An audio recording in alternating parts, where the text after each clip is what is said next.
केंद्र मंत्री किशन रेड्डी जी अपना नॉमिनेशन फाइल करके आए हैं। बड़ा दिलचस्प है कि आपके खिलाफ 2 बीआरएस के विधायक खड़े हैं। ये बहुत कॉन्स्टिट्यूशन के बारे में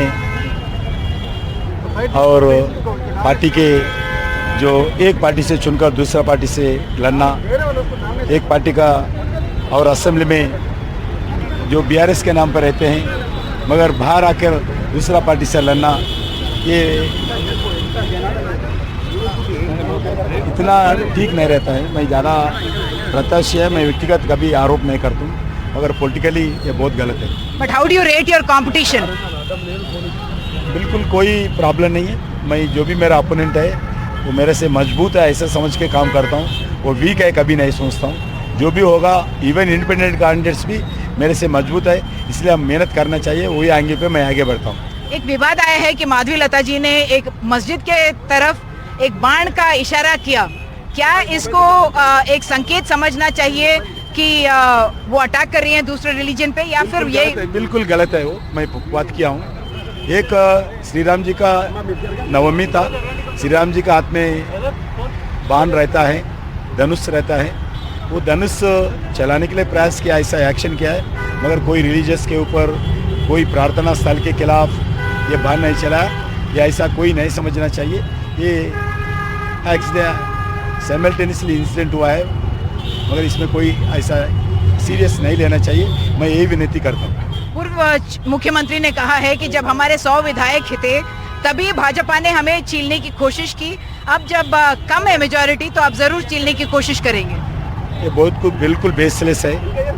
हम अगर चाहते तो टीआरएस को तोड़ना चाहते तो टीआरएस सरकार नहीं रहती थी। अभी मैं कभी प्रयास नहीं किया।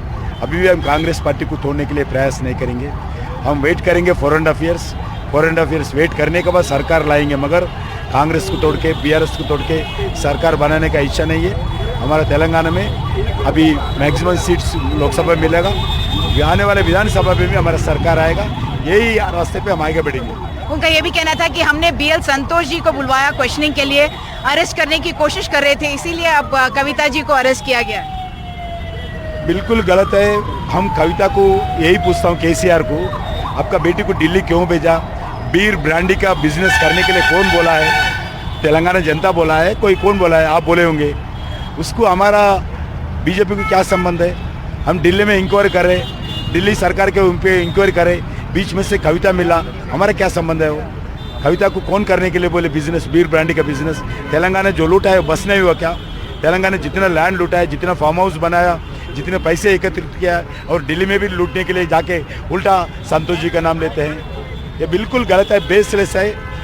फ्रस्ट्रेशन में बीआरएस का केसीआर परिवार बोल रहा है। फ्रस्ट्रेशन एक है, एक लोकसभा विधानसभा में हार गए, लोकसभा में डिपॉजिट नहीं मिलेगा, ये फ्रस्ट्रेशन है। दूसरा है खुद का परिवार दिल्ली में लिकर केस में शामिल हो गया, स्कैंडल में शामिल हो गया, जेल के अंदर है, इसलिए फ्रस्ट्रेशन है। मेरा सिंपैथी है, उससे ज़्यादा मैं कुछ नहीं बोल सकता। One final thing, Revanth Reddy ji कहते हैं कि बीआरएस और भाजपा ने एक अरेंजमेंट कर लिया है, इसीलिए जैसे उन्होंने कुछ कंस्टिट्यूएंसीज नेम किए हैं, सिकंदराबाद को भी कहा है कि इसलिए आपको एक इजी फाइट दे रहे हैं 5 कंस्टिट्यूएंसीज में, ताकि भाजपा जीते। उनके पास भी कैंडिडेट्स नहीं है, बेशर्म है, बोलना चाहिए। वो भी बीआरएस के कैंडिडेट लेके कांग्रेस कैंडिडेट बनाया। आपके पास कैंडिडेट क्या है? बिल्कुल गलत है, बेसलेस है उनका बोलने का मतलब। आप भी बीआरएस का सिटिंग एमएलए को कैंडिडेट बनाकर आप सिकंदराबाद के बारे में बोलने का कोई अधिकार है क्या सीएम को?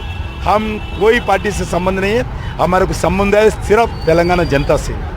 ना कांग्रेस से संबंध है, ना बीआरएस से संबंध है। संबंध है तो उनका दोनों संबंध है, पुराने संबंध है। दो अलायंस से लेकर लड़ा है, दोनों सत्ता में थे, मिलकर सत्ता में थे। केसीआर पहले कांग्रेसी थे, आप भविष्य में भी कांग्रेस में ही जाएंगे।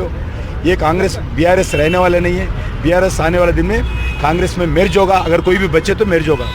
वन फाइनल थिंग, इतने धूप में कैसे कैंपेनिंग करने वाले हैं आप? क्योंकि सबसे बड़ा जो कड़ी धूप है अब इस सीजन में होने वाला है 4th फेस्ट से पहले।